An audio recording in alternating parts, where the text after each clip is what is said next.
Kecanduan gawai membawa dampak serius terhadap anak secara jangka panjang, dari mulai kerusakan emosi hingga yang terparah kerusakan struktur otak. Lalu, terapi apa saja yang harus dilakukan para orang tua terhadap buah hatinya yang kecanduan gawai?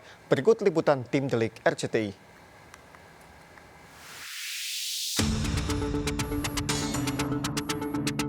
Sejak pembelajaran daring diberlakukan, kasus anak yang dirawat akibat kecanduan gawai mengalami peningkatan. Adapun dampak yang ditimbulkan dari kecanduan gawai antara lain kerusakan emosi hingga yang terparah menimbulkan kerusakan pada struktur otak dalam jangka waktu panjang. Di Rumah Sakit Jiwa Grogol, Jakarta Barat, tim Delik bertemu dengan orang tua dari anak yang menderita gangguan mental akibat kecanduan gadget. Kepada kami, wanita 48 tahun ini mengungkapkan, anak sematawayangnya ini mulai kecanduan gawai sejak 6 bulan lalu, tepatnya saat melakukan pembelajaran secara daring karena pandemi COVID-19. Nah, jadi saat guru menjelaskan, anak juga melakukan selingan dengan membuka game online-nya. Jadi tatapan online, tatapan yang harusnya kita memperhatikan guru saat menjelaskan, jadi anak cuman menyalakan speaker dan sembari main game. Wanita yang berprofesi sebagai wira swasta ini juga menuturkan sang anak ketagihan bermain game online yang mengandung unsur kekerasan. Tapi terakhir main-main game online ini ada grup yang membuat mereka mungkin ketagihan ya. Nah, anak ini seakan-akan ngajak anak kita untuk nggak lepas dari gamenya. Jadi bisa sampai tengah malam. Lama-lama mereka anak ini nggak tahu aturan lagi. Jadi bisa keterusan, nggak mau berhenti. Setahu saya gamenya itu namanya Roblox, ya. Terus saya nggak tahu lagi tuh gamenya apa ya. Tapi ya intinya dari game itu adalah yang bunuh-bunuhan, tembak. Sejak kecanduan game online, sang anak mulai bertindak agresif, bahkan emosinya seringkali meledak hingga mengancam akan membunuh jika dirinya melarang sang anak memegang ponsel. Emosinya tinggi,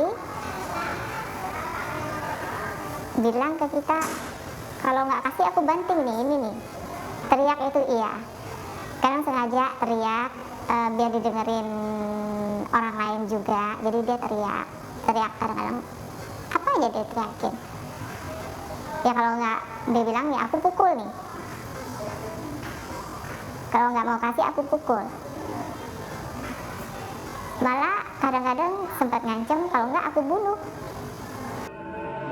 Kepala Instalasi Kesehatan Jiwa dan Remaja di Rumah Sakit Jiwa Grogol, Suzy Yusnadewi mengungkapkan bahaya kecanduan gawai dapat menyebabkan kerusakan otak akibat kontrol diri hilang, sehingga anak tidak mampu memilah baik dan buruk.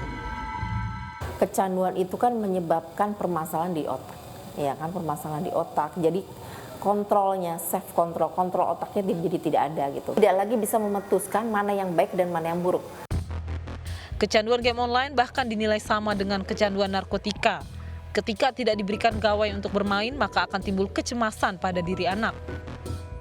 Kecemasan ketika dia menghentikan gamesnya, timbul kecemasan dalam dirinya. Yaitu seperti kecanduan narkoba, timbul kegelisahan. Jadi dia harus main game juga gitu loh. Nah, akhirnya dia tidak bisa lepas. Pikiran keinginan untuk lepas ada, nah, tapi dia tidak bisa untuk menghindari itu. Dampak game online bahkan bisa mengakibatkan gangguan jiwa berat atau yang biasa disebut psikotik akibat dopamin otak yang meningkat jika intensitas bermain game terlalu lama. Yang tadinya dosisnya untuk untuk supaya dia nyaman itu dosisnya segini, tapi untuk kesempatan lain dia harus menambah. Nah, makin lama otak itu kan makin namanya akan mengakibatkan kadar zat kimiawi otak yang namanya dopamin meningkat. Ketika dopamin itu meningkat, timbullah yang disebut dengan gangguan emosional. Dia marah, segala macam, bahkan bisa menyebabkan gangguan jiwa berat, misalnya psikotik. Dalam proses penyembuhan, pasien gangguan mental akibat kecanduan gadget selain diberi terapi juga diharuskan meminum obat guna memulihkan kerusakan pada otak. Kalau misalnya sudah emosi seperti itu, agresif seperti itu, kemudian sudah tidak bisa lagi komunikasi, kan dia akan melawan terus, kan harus butuh obat ya, farmakoterapi. Kita dikasih obat dulu untuk menstabilkan neurotransmitter, menstabilkan dopaminnya gitulah. Jadi serotoninnya juga ditingkatkan. Jadi itu dulu, kimiawi otaknya diperbaiki dulu. Sudah agak lumayan, nah baru kita lanjut ke psikoterapi. Kita memberikan masukan, kita tanya lagi kenapa begini gitu kan. Kegemaran anak pada game online menurut pakar IT Heru Sutadi salah satunya dipicu oleh karakteristik game online yang menawarkan cerita dan pengalaman menarik sehingga memicu rasa penasaran. Game itu kan juga merupakan sebuah hal yang memang menarik biasanya, apalagi dengan game online seperti sekarang ini, di mana ceritanya, karakternya, tokohnya itu seperti real, dengan juga menawarkan hal-hal yang mungkin sesuatu yang baru gitu ya. Mungkin ada kebut-kebutannya, tembak-tembakannya, karena rasa penasaran untuk dapat meningkatkan level segala macam gitu ya, atau mungkin seolah-olah dia dapat mengumpulkan koin gitu. Tak dipungkiri, proses pembelajaran secara daring sangat bergantung pada keberadaan gadget. Namun melihat dampak buruk yang dialami sejumlah murid, pihak Kementerian Pendidikan dan Kebudayaan meminta guru untuk lebih berinovasi dalam proses belajar daring. Saya kira proses pembelajaran yang diberikan oleh guru itu saya kira ya mereka melakukan apa yang sudah seharusnya mereka lakukan ya. Meskipun guru-guru perlu lebih inovatif lagi ya dalam proses pembelajaran, karena kita peroleh dari hasil survei misalnya sebagian besar masih menggunakan masih melakukan pembelajaran melalui pemberian latihan-latihan soal misalnya, sehingga itu mungkin sedikit membebani siswa. Anak-anak saat ini semakin terbiasa dengan kehadiran gadget untuk bermain online. Sayangnya pengawasan yang minim dari orang tua justru memicu anak mengalami kecanduan game online.